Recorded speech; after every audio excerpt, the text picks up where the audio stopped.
एक ऐसा injection market में आ चुका है जिसके बाद दांतों की सारी बीमारियां खत्म हो जाएंगी, दांत दोबारा से उगना शुरू हो जाएंगे, दांत लगवाने की भी ज़रूरत नहीं है। बिल्कुल, जिस पे रिसर्च चल रही है और काफ़ी सालों से चल रही है, लेकिन इंसानों पे अभी तक उसका उन्होंने ट्रायल नहीं किया। जब ये ट्रायल होगा, कामयाब होगी, तो फिर इसके बारे में कुछ कह सकते हैं। अभी तक इसको हम कहेंगे एक हाइपोथेसिस है, हाइपोथेटिकल है। अभी ये इफेक्टिव और एक तरह की वैलिडिटी अभी इसकी ऑथेंटिकेटेड नहीं है कि जब तक ऑथेंटिकेशन ना आ जाए तब तक ये बातें मंजर आम पे नहीं लानी चाहिए। बिस्मिल्लाहिर्रहमानिर्रहीम, अस्सलाम वालेकुम ख़वातीन हज़रात, welcome to doctor Abdul Basit podcast. आज हम अपनी पॉडकास्ट में दांतों की सेहत के बारे में बात करेंगे और उसकी जहां बेशुमार वजूहात है, वहां एक बड़ी वजह सोशल मीडिया पर वायरल होने वाला एक दावा है जिसमें यह कहा जा रहा है कि एक ऐसा इंजेक्शन मार्केट में आ चुका है जिसके बाद दांतों की सारी बीमारियां ख़त्म हो जाएंगी और दांत दोबारा से उगना शुरू हो जाएंगे, दांत लगवाने की भी ज़रूरत नहीं है। अब हम हमेशा कोशिश करते हैं कि जब भी कोई दावा किया जाता है तो उसके ऊपर साइंटिफिक चीज़ों को और लॉजिकल चीज़ों को देखा जाए, और इसके लिए हमने अपनी पॉडकास्ट में एक बड़े माहिर डेंटल सर्जन को आज दावत दी है। वो हमारे साथ आज यहाँ मौजूद हैं, बड़े सीजन डेंटल सर्जन जनाब डॉक्टर इमरान ज़िया। अस्सलाम वालेकुम सर। वालेकुम सलाम डॉक्टर साहब। डॉक्टर साहब बहुत शुक्रिया, थैंक यू। आपका शुक्रिया, आपने मुझे इतने ऑनर डॉक्टर साहब दिया। आप भी यकीनन देख चुके होंगे इस वक्त तक तो तकरीबन हर पाकिस्तानी ये देख रहा है कि वो टीका कहाँ है, किस जगह दस्तयाब है, जिसके साथ दांतों के सारे मसले ख़त्म हो जाते हैं। वो इंजेक्शन क्या है, साइंस क्या है और वो कब तक आ सकता है, क्या है वो स्टोरी, बेसिकली क्या है? बिल्कुल, जिस पे रिसर्च चल रही है और काफ़ी सालों से चल रही है। अच्छा। होता ये है कि इंसानी जिस्म में दो तरह के दांत आते हैं। पहले दूध के दांत आते हैं, फिर वो गिरते हैं और परमानेंट दांत आ जाते हैं। लेकिन जब परमानेंट दांत गिरते हैं तो वो दोबारा नहीं आते। इसकी वजह एक बीएमपी प्रोटीन है जो कि दांतों के और एम्ब्रियो के जो इफेक्ट को बढ़ाती है, उसको एक इनहिबिट करती है, कम करती है एक प्रोटीन जिसको USAG1 कहते हैं। ये USAG1 जो एक है, ये यूट्रस से रिलेटेड एक एंटीबॉडी है जो कि बीएमपी को इनहिबिट करती है, इसको कम करती है। अब ये जो मफरूज़ा है ये है कि USAG1 को इनहिबिट किया जाए, उसको रिड्यूस किया जाए, उसको सप्रेस किया जाए, ताकि जो दांतों की फॉर्मेशन है वो दोबारा तीसरी दफ़ा भी हो सके। तीसरी दफ़ा भी हो सके। ये अभी तक कभी पॉसिबल नहीं हो सका। इस पर रिसर्च कर रहे हैं, वो मुख्तलिफ जानवरों पे कर रहे हैं, लेकिन इंसानों पे अभी तक वो उसका उन्होंने ट्रायल नहीं किया। जब ये ट्रायल होगा, कामयाब होगी, तो फिर इसके बारे में कुछ कह सकते हैं। अभी तक इसको हम कहेंगे एक हाइपोथेसिस है, हाइपोथेटिकल है। अभी इफेक्टिव और एक तरह की वैलिडिटी अभी इसकी वो ऑथेंटिकेटेड नहीं है। अच्छा, अभी तक ये साबित नहीं है कहीं भी, और ये टीका हो सकता है लेकिन अभी है नहीं। लेकिन मैं चूंकि पिछले 27-28 सालों से मैं डेंटिस्ट्री कर रहा हूँ, मैं ये सोच रहा था अगर ये हो जाता है ऐसा बिलफर्ज और दांत उग भी आते हैं, तो जो इंटर डिजिटेशन है या दांतों के आपस में जो कोरिलेशन है ऊपर के जबड़े का और नीचे के जबड़े का, जैसा कि हमने देखा कि मैं क्लिनिक पे हम जब कोई फिलिंग करते हैं या जब कोई क्राउन लगाते हैं या कोई इम्प्लांट के ऊपर हम दांत लगाते हैं, उसको हम उसके ऑपोजिट जबड़े से मिला के देखते हैं कि वो उससे मिल रहा है कि नहीं मिल रहा। जब दांत आपस में मिलेंगे तो खुराक के चबाने का प्रोसेस सही हो सकेगा। आप यकीन कीजिए कि इतनी डाइवर्सिटी इंसानी मुंह में कि इतनी सी एक नोक अगर एक्स्ट्रा हो तो आपका मुंह प्रॉपर तरीके से बंद नहीं होता और आप खाना नहीं चबा सकते। हमारे दांत को गौर से देखें, इसके ऊपर कुछ उभार हैं, कुछ इसमें डिप्रेशंस हैं जिनको हम पिस्ट एंड फिशेस कहते हैं, उभारों को हम कस्प कहते हैं। वो कस्प अपने मुखालिफ जबड़े से, अगर हम ऊपर का दांत लगाएं तो हमें निचले जबड़े को देखना पड़ता है, नीचे का दांत लगे ऊपर के जबड़े को देखना पड़ता है कि आपस में जॉ रिलेशन बनता है कि नहीं बनता। अब एक दांत के लगाने के लिए हमारे डेंटल टेक्नीशियंस लैब में उनकी बहुत तरह रेजी होती है। हम जब मरीज के मुंह में लगाते हैं हमें बहुत कुछ करना पड़ता है। तो ये कैसे पॉसिबल हो सकेगा कि जब एक मुंह में दांत कुछ पार्शली गायब हैं या मुकम्मल गायब है और वो इस तरीके से उग आते हैं, तो उनकी एडजस्टमेंट कैसे होगी, ये क्वेश्चन है। तो जहाँ आपने कहा कि डेंटिस्ट की छुट्टी हो जाएगी, डेंटिस्ट की फिर भी जरूरत पड़ेगी उनके एडजस्टमेंट के लिए। लेकिन अभी देखें, रिसर्च इज इन प्रोसेस, जब चलेगी रिजल्ट आएंगे फिर इसको हम देखेंगे। इस तरह जब कह दिया जाता है तो उसका सोसाइटी पे क्या इम्पैक्ट है? क्योंकि अब लोग तो पहले ही, हमारे यहाँ मसला ये होता है कि वो किसी माहिर बंदे के पास जाने से कतराते हैं। जी बिल्कुल। मेरे ख्याल में कि जब तक ऑथेंटिकेशन ना आ जाए तब तक ये बातें मंजर आम पे नहीं लानी चाहिए। होता क्या है कि इंसान हमेशा से शॉर्टकट की तलाश में रहता है। वो चाहता है कि बगैर मेहनत किए, बगैर पैसा खर्च किए, बगैर डॉक्टर के पास जाए, हमारा घर बैठे ही हल हो जाए। इसमें हम प्रिवेंशन तो कर सकते हैं, हल नहीं निकाल सकते, ट्रीटमेंट नहीं हो सकता। लाइक अगर बाईपास है तो वो फ़ोन पे नहीं होगा या वो वीडियो देख के किसी की नहीं होगा, उसके लिए डॉक्टर के पास जाना पड़ेगा। तो मेरे ख्याल में बहुत मोहतात होकर ऐसी बातें करनी चाहिए। हम जो ये सोशल मीडिया पे लोग बैठे हैं, मैं और आप, हम इस वक्त जो फरीज़ा अंजाम दे रहे हैं ना, ये अगर इस पर अच्छी बात पे किसी ने अमल किया और ऑथेंटिकेटेड बात पे अमल किया, फ़ायदा भी होगा उसको भी और हमें भी। लेकिन अगर कोई गलत बात हमारे मुंह से निकल जाती है और लोग उसके पीछे लग जाते हैं, तो ये एज ए टोटल ये अच्छी बात नहीं है। अच्छा डॉक्टर साहब, अब मैं आपसे चाहता हूँ कि थोड़ा सा हम पूछें बच्चों के दांतों के बारे में। जो बच्चों के दांत हैं उनके ऊपर धब्बे बन जाते हैं, वो टूटना शुरू हो जाते हैं। छोटे छोटे बच्चे हैं, उनके दांत खराब हो जाते हैं। दांतों की सेहत बच्चों की बेहतर कैसे हो सकती है? पहले मैं आपको बताऊं कि बच्चों के दांत आपने नोट किया होगा ज़्यादा ख़राब होते हैं। आप भी एक मेडिकल फील्ड में, मैंने 2010-11 से मैं टीवी शोज़ पे आ रहा हूँ, मेरे क्लिनिक पे भी ये सवाल होता है कि बच्चों के दांत जल्दी ख़राब क्यों होते हैं, उनके ऊपर दाग कैसे जम जाते हैं, वो टूट कैसे जाते हैं। पहले तो हम इस बात को देख लें कि बच्चों के दांतों में ये इश्यूज़ क्यों आते हैं। बेसिकली जो एनाटॉमी आप समझते हैं कि दांतों की जो फॉर्मेशन होती है पैदाइश के बाद, वो दूध के दांतों में पल्प चैम्बर यानी कि उसकी खून की सप्लाई और उसकी नर्व की सप्लाई के लिए पल्प चैम्बर बड़ा होता है, क्योंकि उसने एनर्जी गेन करके डेवलपमेंट करनी होती है। जब पल्प चैम्बर बड़ा होगा तो दांत के एरिया में जो हाइड्रोक्सी एपेटाइट, जो हमारा बेसिक कॉन्स्टिट्यूएंट है हमारे दांतों की कॉम्पोजिशन का, उसकी जगह थोड़ी रह जाती है। तो हाइड्रोक्सी एपेटाइट या enamel of the tooth, baby tooth, milk tooth, वो कम रह जाता है। जब कम रह जाएगा तो वो सेंसिटिव होगा, वो जल्दी टूटेगा, उसमें जल्दी कीड़ा लगेगा, वो जल्दी खराब होगा।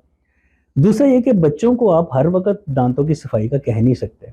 उन्होंने टीवी पर मुख्तलिफ एड्स हैं कलरफुल देख के, उन्होंने मीठा भी खाना है, उन्होंने फ्राइज भी खानी है। दांतों का सबसे बड़ा दुश्मन निशास्ता है, कार्बोहाइड्रेट है। अगर वो खाने के बाद साफ नहीं करेंगे तो वो थूक के बैक्टीरिया के साथ मिलकर दांतों को गलाएगा। तो बनिस्बत बड़ों के बच्चों के दांतों की चूंकि एलिमेंट उसका कम है, उनकी कंसिस्टेंसी में कमी है, वो जल्दी खराब होते हैं। दूसरी बात क्या कि बच्चे खेलते हुए गिर भी सकते हैं, उनको साइकिल से गिर के, खेलते गिर के उनका दांत टूट गया, चूंकि दांत कमजोर है वो जल्दी टूटेगा और उस पर जो उसकी डिग्रेडेशन जल्दी हो जाएगी। तीसरा ये कि मीठा वो दांतों का बहुत बड़ा दुश्मन है। अच्छा। बच्चे चॉकलेट खा के एंजॉय कर लेते हैं और दांतों को साफ नहीं करते। खास तौर पे रात को बगैर ब्रश किए सोना बहुत खतरनाक है। लोग सुबह उठ के ब्रश करते हैं, जिसका फायदा क्या है?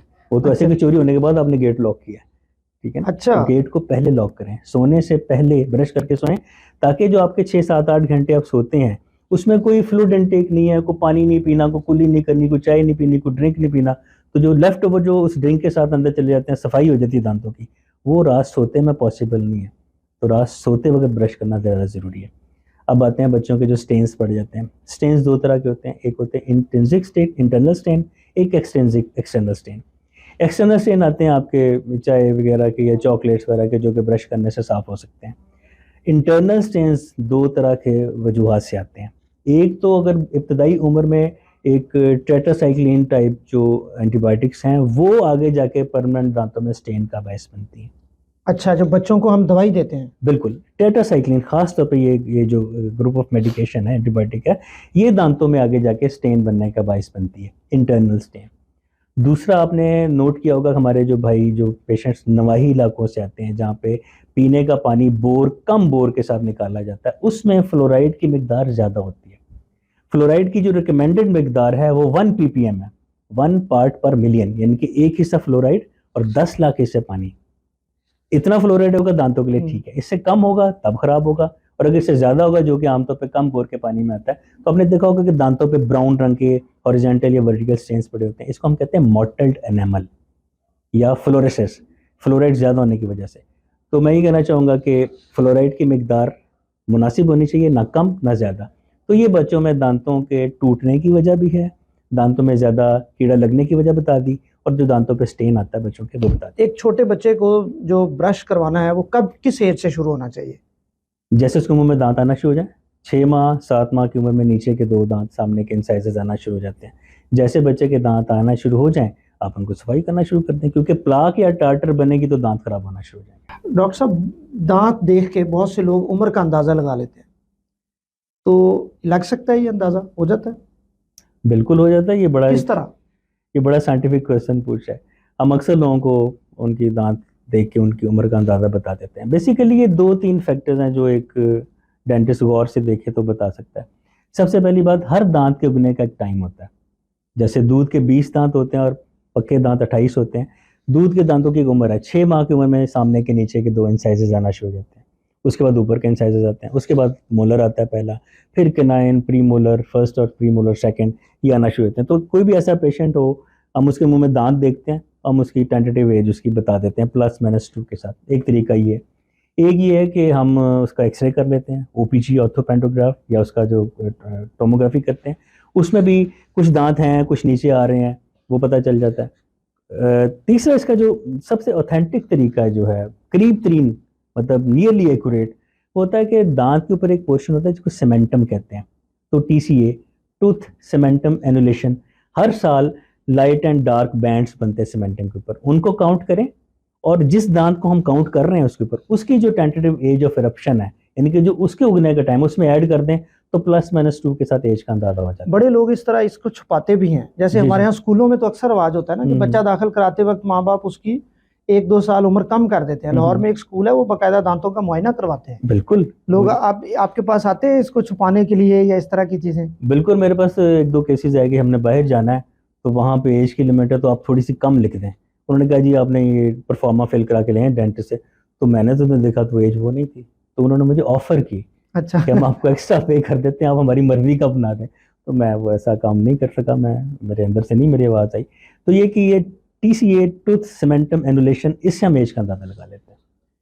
उसके अलावा कुछ, हाँ जी जी। उसके अलावा कुछ ऐसे और असरात हैं जैसे एट्रीजन, दांतों का घिसना, चबाने की सरफेस से, साइड की सरफेस से, और दांतों की जो एनाटॉमिकल पोजीशन है वो हमें एज का अंदाजा बताती है। लेकिन ये इसमें थोड़ी सी गड़बड़ इसलिए आ जाती है कि जो दांतों ने अपने वक्त पे घिसना है, लाइक 40 के बाद जो दांत घिसना शुरू होते हैं, या गुस्से के बहुत तेज लोग हैं, मुंह भेंच के रखते हैं, उनके दांतों को घिसने का एक एलिमेंट आता है, वो एग्रीवेट हो जाता है, ये ऑल्टर हो जाता है जब वही पेशेंट पान छालियाँ चबानी शुरू करता है, नेल बाइटिंग करते हैं, तो उसमें वक्त से पहले वो रगड़ के निशान आते हैं। तो ये रगड़ के निशानात से दांतों की एज का लगाना इतना एक्यूरेट नहीं है, इसलिए वही TCA जो मैंने आपको बताया वो ज़्यादा बेहतर तरीका डॉक्टर साहब, ये पान छालिया आपने जिक्र किया है, ये दांतों के लिए कितना खतरनाक हो सकता है? जितना आप खतरनाक शो कर सकते उतना खतरनाक हो सकता है। अच्छा। देखें, अल्लाह ने हमें दांत बनाए हैं हमारे खाने पीने के लिए, पान छालिया तकरीबन पत्थर चबाने वाली बात है। अच्छा। ओरल कैंसर का जो सबसे बड़ी वजह है ना, वो पान और छालिया, क्योंकि केमिकली प्रोसेस्ड होते हैं ये। हम साया मुल्क से आते हैं, फिर कई महीने पड़े रहे स्टोरों में, फिर दुकानों पे आपने देखा जो पान बेचने वाले उनके हाथ, और वो जिस टब में उन्होंने डुबो के रखा होता है पानी में, वो कितना कंटेमिनेटेड होता है। तो ओरल डिजीजेज और ओरल कैंसर का एक बड़ी वजह पान और छालियाँ। होता क्या है, जब आप ज़रूरत से ज़्यादा फोर्स लगा के छालियाँ चबाते हैं तो दांतों में वर्टिकल क्रैक्स पड़ सकते हैं और पड़ते हैं। आप उसको अनट्रीटेड छोड़ेंगे, छालियाँ चबाते रहेंगे तो क्रैक्स बढ़ बढ़ के दांत के फ्रैक्चर का बायस बनते हैं। सबसे पहले सेंसिटिविटी आती है, दूसरे नंबर पे आपको ठंडा गर्म लगना होता है, और उस पर खाना खाने से भी दर्द होता है। तो पान और छालिया एक कुदरती रूटीन से हट के है, तो आप जब भी कुदरत के अगेंस्ट जाएंगे आप नुकसान उठाएंगे। चाहे सिगरेट की वजह से भी होता है कोई मसला? सिगरेट की वजह से दांतों पे निकोटीन स्टेन पड़ते हैं, और ऑक्सीजन जो मसूड़ों को सप्लाई जा रही है उसकी ऑक्सीजन की सप्लाई कम हो जाती है निकोटीन की वजह से। तो आपने देखा होगा कि स्मोकर रात के मसूड़े काले काले होते हैं, या उनकी वो रंगत वो नहीं होती, तो जो मसूड़ों की ब्लड सप्लाई है वो निकोटीन की वजह से इफेक्ट होती है। और मैं आपको बता दूं कि हम जो निकले हुए दांत की जगह इम्प्लांट लगाते हैं ना, हम स्मोकर्स को आमतौर पे नहीं लगाते, क्योंकि निकोटीन के साथ उसकी जो ऑक्सीजन बॉन्डिंग कम होती है, और वो जो ऑस्टियो इंटीग्रेशन कहते हैं आपकी हड्डी उसको जो कबूल करते हैं इम्प्लांट को, उसमें टाइम लग जाता है। तो हम स्मोकिंग से हम मना ही करते हैं। डॉक्टर साहब, जितने भी लोग हमारी ये पॉडकास्ट देखेंगे, मेरा ख्याल है उन सब के जहनों में एक सवाल होगा, वो अब मैं आपसे पूछने लगा हूँ, दांत सफ़ेद कैसे हो सकते हैं? कुछ टेक्निक्स बताएं, कुछ टिप्स बताएं कि दांत एक बंदे के साफ सुथरे और सफ़ेद रहें, कहते हैं ना चमकते दांत हों। बिल्कुल ऐसे ही, ये जी खूबसूरत नजर आना हर बंदे का हक है, और दांतों की खूबसूरती बहुत इफेक्ट करती है, क्योंकि ये आपकी सोशल अपीयरेंस को बेहतर करते हैं, आपका जो एक सेल्फ कॉन्फिडेंस वो आपका राइज होता है। बहुत से लोग मुस्कुराते नहीं, यार मेरे दांत पीले हैं, या मेरे दांत टूटे हुए निशान पड़े हुए। तो ये दांतों को वाइट करने के 2 तरीके हैं। एक तो होता ही है कि दांत वाइट ही होते हैं, लेकिन उसके ऊपर मुख्तलिफ खाने पीने के तहें जमी होती हैं, सिगरेट है, पान है, छालिया है, कॉफ़ी है, चाय है। तो जो सुपरफिशियल स्टेन्स होते हैं वो हम अपने क्लिनिक पे स्केलिंग एंड पॉलिशिंग से हम दूर कर देते हैं।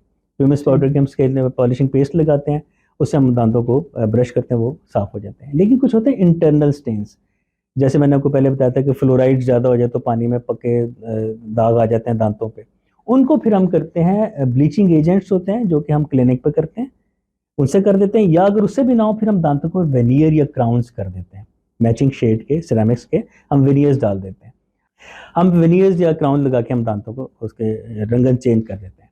इसके अलावा कुछ होम रेमेडीज़ भी हैं, आप घर पे बैठे बैठे आप दांतों को वाइट कर सकते हैं। उसका ये है कि आप बेकिंग सोडा एक बड़ी ट्रेडिशनल एक हमारे घर में चीज़ होती है, खाने का खुर्दनी सोडा जिसको कहते हैं, वो एक हिस्सा बेकिंग सोडा 2 हिस्से पानी को मिला के पेस्ट ही बना लें, उसको बराबर आराम आराम से ब्रश के साथ सर्कुलर मोशन दें, तो 2-3 हफ्तों में आपके दांत step by step Aahista Aahista gradually साफ़ होना शुरू हो जाते हैं। उसके अलावा कोकोनट ऑयल पुलिंग आप कर सकते हैं, आप स्ट्रॉबेरी की पेस्ट को दांतों पे लगा सकते हैं, उससे जो सुपरफिशियल दाग हैं वो साफ़ हो जाते हैं। अच्छा, स्ट्रॉबेरी की पेस्ट ये जो बच्चों में आती है, मेरा ख्याल है बच्चों के लिए बनी हुई होती है, वो बड़े भी इस्तेमाल कर सकते नहीं, हैं? टूथपेस्ट की बात नहीं कर रहा। अच्छा, फ्रेश स्ट्रॉबेरी लें, उसको चॉप करें, ठीक उसकी है। पेस्ट बनाएं और उसको आप आहिस्ता आहिस्ता ब्रश या उंगली से आप दांतों पे लगाएं, तो कुछ दिनों में ग्रेजुअली दांत साफ होना शुरू हो सकते हैं। और बेकिंग सोडा, ये थोड़ा सा दोबारा बताएं, इसका क्या तरीकाकार है? 1 हिस्सा बेकिंग सोडा, 2 हिस्से पानी, ठीक है। इसको आप मिलाएंगे तो एक पेस्ट सी बन जाएगी। उसको आप उंगली से या ब्रश से आप आहिस्ता आहिस्ता करके, आप बहुत ज़ोर से नहीं करना, क्योंकि फिर जो फ्रिक्शनल हीट है उससे दांत इफेक्ट हो जाएगा, एनामल गिर सकता है। तो उस पेस्ट को आप जेंटली आप दांतों पे सर्कुलर मोशन दें, हफ्ते 10 दिन के बाद ग्रेजुअली दांत साफ होना शुरू हो जाएंगे। लेकिन इसका सबसे बेहतर तरीका ये है कि आप साल में 2 दफ़ा डेंटिस्ट के पास जाएं, उसको बताएं जी मुझे ये इशू आ रहा है, मैं चाहता हूँ कि मेरे दांत मज़ीद साफ़ हो जाए। तो डेंटिस्ट आपको स्केलिंग पॉलिशिंग करने के बाद ऐसी टूथपेस्ट बताएंगे जिसमें बेकिंग सोडा इंटरनेशनल स्टैंडर्ड्स के मुताबिक होता है, उसकी जो एक क्वांटिटी एक रिकमेंडेड लेवल पे होती है, वो आपको देंगे और आपके दांत साफ रहेंगे उस हद तक। ये जो खवातीन इस्तेमाल करती हैं, वो सक एक इस्तेमाल होता है, वो कहते हैं कि उसके बाद दांत बिल्कुल चमक जाते हैं, वो फ़ायदेमंद होता है? मेरा ख्याल है नहीं, क्योंकि वो जो जो आपने सक बताया है उसका जो एक्सट्रैक्ट है वो काफ़ी कड़वा होता है, वो निगल लेंगे तो गैस्ट्रिक इश्यूज आ सकते हैं। और उसके उस सक के ना, मैंने देखा कि मेरे पास जो खवातीन ब्याह से आती हैं उनमें बड़ा ये कॉमन है, सक और सुरमा। तो सक से मसूड़ों पे पक्का स्टेन आ जाता है और बड़े वो अगली लुक आती है। तो मेरे ख्याल में ऐसी चीज़ें मुंह में कम से कम टेक्निकल पर्सन यानी कि डेंटिस्ट के मशवरे के बगैर नहीं इस्तेमाल करनी चाहिए। डॉक्टर साहब, जो मैं समझता हूँ रोज़मर्रा ज़िंदगी में बड़े मसाइल हैं, उनमें से एक मसला मुंह से बदबू आने का मसला है। बड़े बड़े लोगों को ये मसला होता है, बज़ाहिर बड़े वेल ड्रेस्ड और खूबसूरत नज़र आते हैं, लेकिन मुंह से बदबू आती है। क्यों आती है और इसका हल क्या है? मुंह से बदबू आना एक मल्टी फैक्टोरियल एक एलिमेंट की एक इंसिडेंस है। हमारे मुंह में अल्लाह ताला ने गदूद रखे हैं जो कि थूक पैदा करते हैं। जब भी कभी थूक पैदा करने वाले गदूद या सिलेवरी ग्लैंड्स जो हैं, इनका फंक्शन स्लो हो जाए या ये फंक्शन ना करें, तो मुंह खुश्क होना शुरू हो जाता है, जिसको हम ड्राई माउथ कहते हैं और अपनी ज़ुबान में हम इसको ज़ीरोस्टोमिया कहते हैं। तो ज़ीरोस्टोमिया या ड्राई माउथ रिज़ल्ट है थूक ना बनने का, इसको हम हेलिटोसिस का नाम भी देते हैं। तो हेलिटोसिस, ज़ीरोस्टोमिया, ड्राई माउथ, ये तकरीबन एक ही चीज़ के मुख्तलिफ नाम है। इसकी वजह से मुंह में बदबू आती है।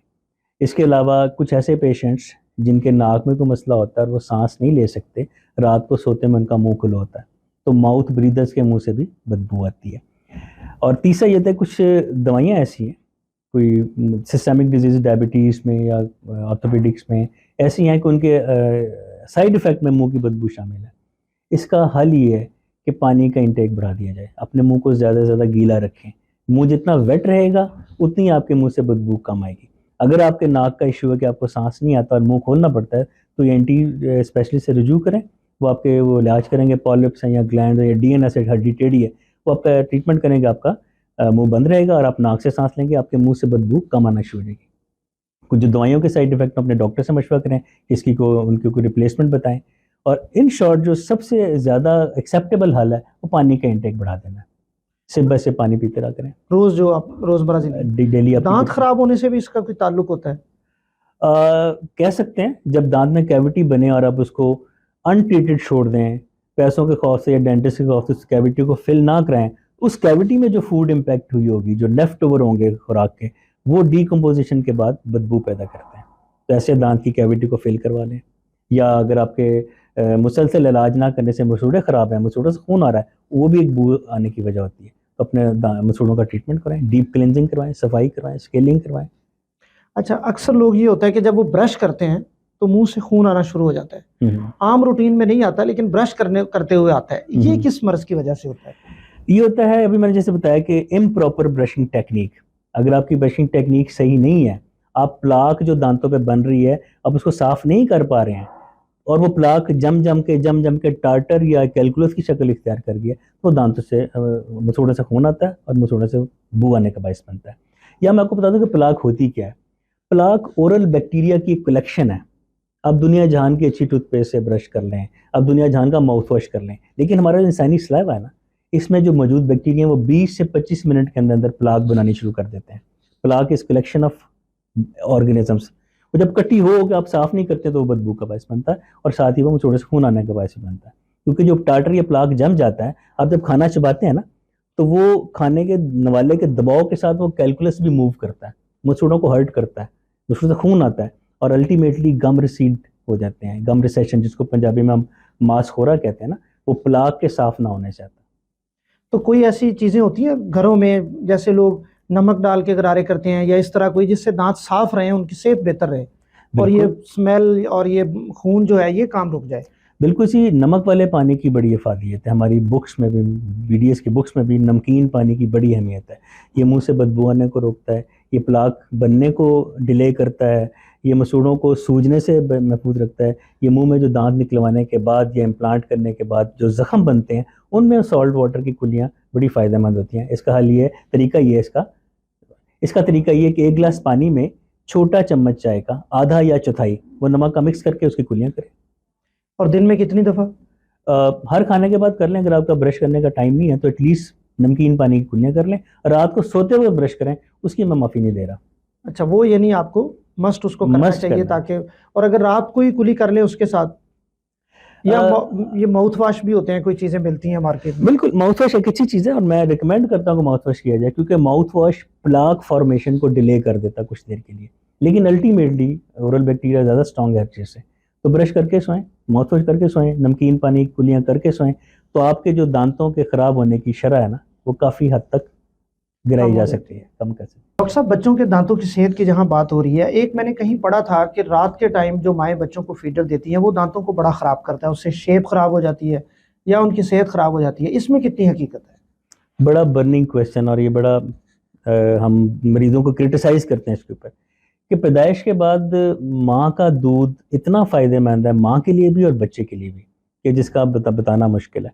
फीडर जो देना होता है ना, कि दो तरफा सुकून के लिए, माँ भी सो जाए बच्चा भी सो जाए, आप वो दे देते हैं, मेजर पोर्शन उसका चला गया पेट में, जो लेफ्ट ओवर मुंह के सल्कस में रह गया, वो बचा हुआ दूध बच्चे के इंसानी थूक में मौजूद बैक्टीरिया के साथ मिलकर जो डीकम्पोजिशन स्टार्ट करता है ना, वो 2 एसिड्स होते हैं, लैक्टिक एसिड, बुटारिक एसिड, ये दांतों को गलाते हैं। और दूध के दांतों का खराब होना बेतहाशा नुकसानदेह होता है, क्योंकि ये स्पेस मेंटेनर का काम करते हैं परमानेंट दांतों के लिए। अगर ये वक्त से पहले हमें खराब होने की वजह से निकाल देने पड़े, तो परमानेंट दांतों की लोकेशन खराब हो सकती है। ठीक है, जो फ्यूचर में आएंगे बाद जो में। फ्यूचर में आएंगे, जो प्रिसीडिंग परमानेंट टीथ हैं, वो दूध के दांत वक्त से पहले निकालने पड़ जाएं, यही दूध पिलाने से, फीडर देने से, और वो उनका बचाना पॉसिबल ना हो, फिलिंग या रूट कैनाल करने से पॉसिबल ना हो, और निकाल दिए जाएं, तो परमानेंट दांतों के गोल्डन चांसेस के टेढ़े आएंगे। तो वो टेढ़े आएंगे तो उनको सीधा करने के ब्रेसेस लगानी है, लाइनर लगाना, खर्चा भी ज़्यादा, बार बार आना जाना भी। तो मैं यहाँ एम्फेसिस करूँगा, इस बात पे जोर दूँ कि खुदारा बच्चों को फीडर से बचाएं। दूसरा नुकसान उसका क्या होता है, जब बच्चा निप्पल को, सिलिकॉन को सक करता है ना, तो मुंह में वैक्यूम बनता है और वो तालू निप्पल की शक्ल इख्तियार कर लेता, टेढ़ा हो जाता है, तंग रह जाता है। अब जब जगह तंग होगी और जो दांत हैं वो अपनी मुकर्रर तादाद में आएंगे ही, वो तो आने आने हैं, लेकिन जब जगह तंग होगी तो दांत आगे पीछे होंगे। फॉर एग्जाम्पल यहाँ पे हमारे 4 बंदों के बैठने जाहिर है वो मुश्किल हो जाएगी। 6 आ जाएंगे तो आगे पीछे हो जाएंगे ना। तो एक लिमिटेड जॉ में, जबड़े में जब दांत पूरे हो गए, फिर वो टेढ़े मेढ़े होंगे। जब टेढ़े मेढ़े दांत होंगे वो कॉस्मेटिकली बुरे लगते हैं, उनमें खुराक फंसने के चांसेस भी ज़्यादा होते हैं, वो साफ़ भी नहीं किए जा सकते, तो दांतों में कीड़ा लगने का चांसेस बहुत होता है। तो फीडर के नुकसानात में जहाँ दांतों की कैविटीज़ के लगने के चांसेस ज़्यादा होते हैं, वहाँ दांतों का टेढ़ा होने के चांसेस भी बढ़ जाते हैं। नहीं, हमारे यहाँ तो ये होता है कि हर बच्चा तकरीबन, पढ़े लिखे माँ बाप हूँ या अनपढ़ माँ बाप हूँ, रात को वो सोता फीडर के साथ ही है, एंड तो उसके दिन का उसी पे ही होता है। मैंने क्लिनिक पे देखा कि पढ़े लिखों में फीडर देने का रवाज ज्यादा है। अच्छा। देहात में अभी भी माएँ अपना दूध पिलाती हैं, और देखें उनके बच्चों के दांतों की कंडीशन कितनी एक्सीलेंट होती है, उनकी माओं की सेहत कितनी अच्छी होती है। मैंने सुना है कि ब्रेस्ट फीडिंग वाली जो माएँ हैं उनको कैंसर नहीं होता ब्रेस्ट का। हाँ, ये तो खैर एक फैक्टर भी है उसके अंदर। आप अभी एक सिंड्रोम का जिक्र कर रहे थे जो इस चीज से बच्चों के दांतों को खराब कर देता है, नर्सिंग बॉटल सिंड्रोम या rampant caries, rapidly growing caries, वो फीडर की वजह से होते हैं। अच्छा। क्योंकि रात को तो उसने कोई पानी नहीं पीना, कोई ड्रिंक नहीं पीना कि जो मुंह में बचे कुछ ज़रात हैं दूध के या खुराक के वो अंदर चले जाएं, यानी कि ऑटो क्लेंजिंग है ना, वो पॉसिबल नहीं सोते में। उसमें दूध ही दूध है और थूक ही थूक है और जरासीम है जरासीम है, उसमें फिर नर्सिंग बॉटल सिंड्रोम। तो उसको क्या करें, डे टाइम में पिलाएं या उससे इस मुसीबत से बचने का हल क्या है? ज़ाहिर है फीडर तो बच्चा लेता ही लेता है। नहीं, आप उसको दिन में पिलाएं और कब से पिलाएं। क्योंकि सिर्फ कीड़े नहीं लगते, दांतों की शेप भी मैंने बताया ना खराब होती है। जब निप्पल को सक करते हैं तो जबड़े की शक्ल वो तंग हो जाती है, तो दांतों की जो अरेंजमेंट है ना, जो प्लेसमेंट है, अलाइनमेंट कह लें, वो खराब हो जाती है। तो कप में पिलाएं। अच्छा, एक चीज होती है वो, अब जो नाम उसका उर्फे आम है, चूसनी जिसको कहते हैं, जी जी, पेसिफायर, वो जो बच्चे ले लेते हैं, मैं उसके भी मुखालिफ हूँ। मैं क्या, हर डेंटिस्ट उसके मुखालिफ है, क्योंकि इसका मोरल लेस उसका इफेक्ट वही है जो फीडर के निप्पल का है। उसमें भी निप्पल है, उसमें भी निप्पल है। जब बच्चा उसको सक करेगा तो तालू तंग होगा। मुझे ज्यादा जो इख्तलाफ है तालू के तंग होने से है, कि जब तालू तंग होगा तो दांत उगने के बाद टेढ़े हो जाएंगे, क्राउडिंग हो जाएगी दांतों में, दांतों का रश बढ़ जाएगा, मेल अलाइनमेंट आ जाएगी। उस अलाइनमेंट को फिर करेक्ट करना एक अलग से मसला होता है। कौन सी खुराक है रोजमर्रा जिंदगी में जो बच्चे के दांत खराब कर सकती है? उसकी शेप खराब हो जाएगी या उसके धब्बे, कौन सी चीज से आ जाते हैं? पहली बात तो ये कि बच्चों को आप खाने पीने से रोक नहीं सकते, उनको जो दिल करता है उनको एक मुनासिब प्रोपोर्शन के साथ खाने दें।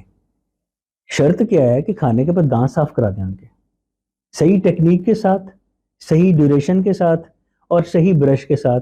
उनको ब्रश उनको करा दें। उनको कह दें कि बच्चों आप चॉकलेट खाओ, जरूर खाओ, लेकिन इसके बाद आप ब्रश करेंगे तो चॉकलेट मिलेगी, ताकि वो जो चिपकी हुई स्टिकी फूड है जो कि दांतों के तबाही का बायस बनती है वो साफ हो जाए। आप हर वक्त बच्चों के ऊपर आप नजर नहीं रख सकते वो क्या खा रहे हैं क्या नहीं। उनको कहते हैं बच्चों खाओ, लेकिन उसका ब्रश करना आपने, और रात का ब्रश तो लाजमी कर लेना। ठीक है, रात का ब्रश बच्चों का लाजमी हो, और सुबह को नाश्ते के बाद करा दें।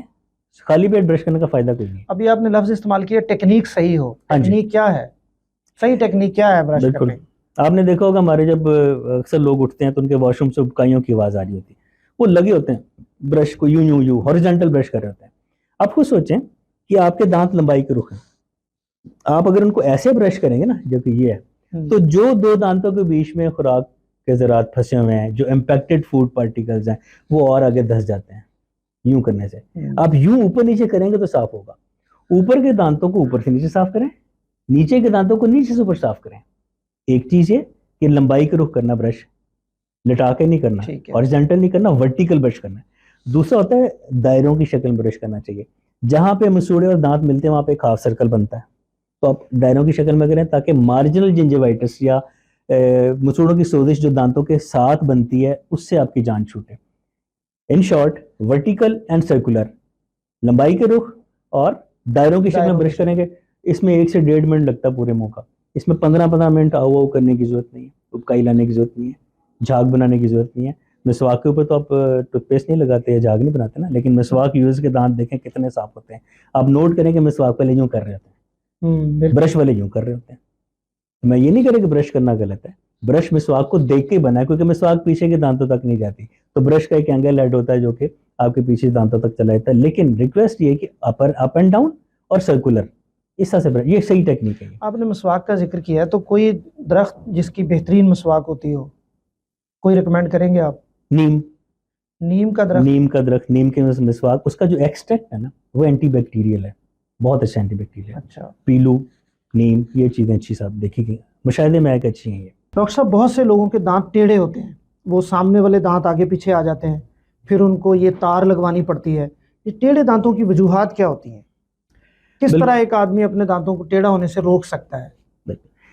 इसकी सबसे बड़ी वजह भी हमने थोड़ी देर पहले जो नर्सिंग बॉटल सिंड्रोम का जिक्र किया था। जब बच्चा फीडर को जोर से सक करता है तो उसका तालू तंग हो जाता है। जब तंग होगा तो दांत तो अपने मुकर्रर तादाद में उगने ही है, वो फिर आगे पीछे उगते हैं। सबसे पहली वजह ये है।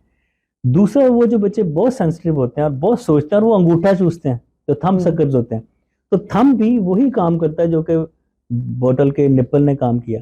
बच्चा रख के चूसता और उसका वो जबड़ा तंग होता एक इस हद तक पहुंच जाता है कि जब दांत उगते हैं तो उनको जगह नहीं मिलती, वो आगे पीछे होते हैं। इसको हम कहते हैं malalignment of teeth, orthodontic issue.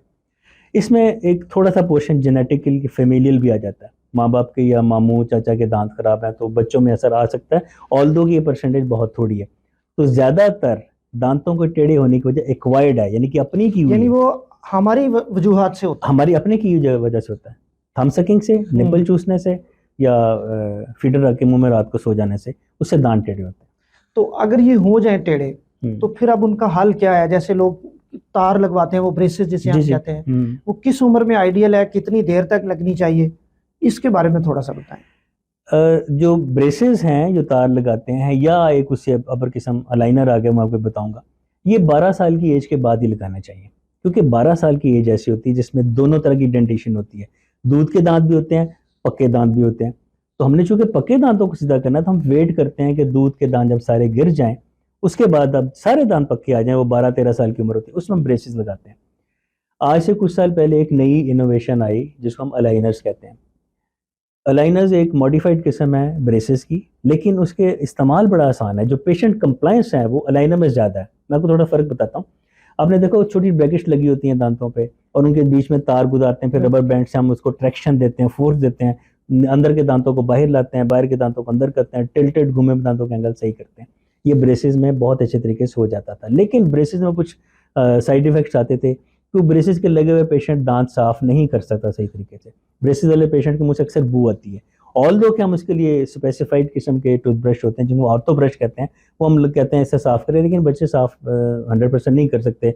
वो ज़्यादा दूर से साफ़ करते हैं, ब्रैकेट उधर जाती हैं, तार चुभना शुरू हो जाती है। तो ये कुछ ऐसे फैक्टर्स है जिसकी वजह से सोचा गया कि कोई नई चीज़ बनाई जाए, तो फिर अलाइनर्स बने। ये हार्ड सिलिकॉन के लाइनर्स होते हैं जो कि लगा दिए जाएँ तो नज़र भी नहीं आते। तो कॉस्मेटिक अपीयरेंस भी लाइनर्स की अच्छी है ब्रेसेस की निस्बत, उनका पहनना भी आसान है। लेकिन यहाँ पे मैं फिर बता दूँ, ओल्ड इज़ एवर गोल्ड। कुछ जगहों पे लाइनर्स काम नहीं करते, हमें फिर ब्रेसेस पे शिफ्ट होना पड़ता है। तो इन शॉर्ट ब्रेसेस और अलाइनर्स टेढ़े दांतों को सीधा करने का एक मौसर जरिया है। और ये कितनी देर तक लगा के रखा जाता है? ये डिपेंड करता है कि किस हद तक सिविरिटी है केस की, शिद्दत कितनी, दांत कितने ख़राब हैं तादाद में, और उनकी जो डिग्री ऑफ मेल अलाइनमेंट कितनी है। ये आमतौर पे 1 साल से लेके 2.5 साल तक हमें लग जाते हैं दांतों को सीधा करने में। अच्छा, मैंने वैसे ये एक लतीफ़ा सुना हुआ है, या इसमें कितनी सच्चाई है वो आप बताएंगे, कि जी हमारे एक जानने वाले थे, उन्होंने दांत ऐसे ब्रेसेस के साथ सीधे करवाए, उसके बाद वो सब सेट हो गया, उसके बाद उन्हें बुखार हुआ तो दांत दोबारा टेढ़े हो गए, दोबारा फिर उसी तरह के ख़राब से हो गए। अच्छा, नहीं, इसमें इसको हम रिलैप्स कहते हैं। तो रिलैप्स के लिए बुखार को होना ज़रूरी नहीं है। आप जब दांत सीधे करवा लेते हैं तो हम डेंटिस्ट उन दांतों को उस नई पोजीशन में रिटेन करने के लिए रिटेनर्स लगाते हैं। अच्छा, पहले एक्टिव अप्लायंस से दांत आगे पीछे किए, जब हमें रिक्वायर्ड शेप आ गई तो उसको रिटेनर लगा दिए जाते हैं। जब पेशेंट रिटेनर यूज़ नहीं ना करता तो फिर दांत वापस आते हैं। बुखार का ताल्लुक नहीं, वो एक कोइंसिडेंस हो गया कि बुखार हो गया, लेकिन रिटेनर ना इस्तेमाल करें दांत रिलैप्स में आ जाते हैं, दोबारा ये नहीं, फिर वो उसी पोजीशन में आ सकते हैं, टेढ़े होना शुरू हो जाते हैं। बिल्कुल। अच्छा डॉक्टर साहब, आखिरी सवाल, अकल दाढ़ क्या हर शख्स में होती है और इसका अकल से कोई ताल्लुक है? ये मैं यकीन करें इतना एंजॉय करता हूँ मुझसे सवाल पूछता, और मैं हर बार बताने में मुझे उतना ही मजा आता है। बात ये है कि जो दूध के दांत जब गिर के जब पक्के दांत आते हैं वो उम्र होती है 12-13 साल तक। दूध के दांतों के बाद, पक्के दांत के बाद आती है अकल दाढ़ की बारी। अच्छा, अकल दाढ़ आती है 17 से 21 साल में। अब देखिए हमें ये अकल है दाढ़, क्या चीज़? अजाफी दांत है? ये क्या चीज़ है मुंह में? नहीं ये इजाफी दांत नहीं है, ये हमारा मुंह का हिस्सा रही है। लेकिन जब इंसान आग ईजाद नहीं हुई थी, इंसान कच्चा गोश्त खाता था, तो उसके लिए फिर अल्लाह ताला ने 3 दाढ़ें हमारे जिस्म में रखी हुई थी। अब चूंकि एवोल्यूशन होगी, अब फ्राइड चीज़ें आ गई, अब जॉ डेवलपमेंट पूरी नहीं है, जगह तंग है, तो अकल दाढ़ टेढ़ी हो जाती है क्योंकि उसकी ज़रूरत नहीं। इसको हम आजकल एक्सेसरी टूथ कहते हैं कि फालतू है। ये शायद कुछ अरसे बाद, कुछ 40-50-100 साल बाद ये आनी बंद हो जाए। जब इसका यूज़ ही नहीं हो रहा तो वेस्टिजियल ऑर्गन के तौर पे इसको कहते हैं कि फालतू ऑर्गन है। अब इसका अकल से ताल्लुक इसलिए नहीं है कि बहुत फासला है दिमाग और दांतों में ठीक है, इसको इसलिए कहते हैं ये देर से आती है। अकल भी आपको पता है देर से आती है। हम बहुत ज़माने में मार खाते हैं, फिर कहीं जाके अकल आती है। तो दाढ़, अकल दाढ़ भी चूंकि 17 से 21 साल की एज में आती है, सबसे आखिर में आती है, ट्रेन का आखिरी डब्बा है, तो इसको अकल दाढ़ कहते हैं। अकल से ताल्लुक तो इसका क्या ट्रीटमेंट है? इसका कोई नुकसान होता है होने से? ऐसा तो नहीं है, लेकिन चूंकि टेढ़ी है और ब्रश भी नहीं पहुंच पाता, वहाँ पे साफ भी नहीं होता, वहाँ पे फूड डिकम्पोजिशन होकर कीड़ा लगता है, फिर वो टेढ़ी होकर अगले दांतों पे दबाव दे रही होती है, तो अगले दांतों में दर्द होती है। जिसकी अकल दाढ़ खराब है उसको यहाँ तक दर्द हो रही है। हमारे पेशेंट हैं, डॉक्टर साहब मेरा सारे दांत काट दो, बहुत दर्द हो रही है। वो सारे दांत खराब नहीं होते, वो एक दाढ़ के प्रेशर से रेफर्ड पेन आगे तक आती है। तो बेहतर है कि ऐसी अकल दाढ़ को फिर निकाल दिया जाए।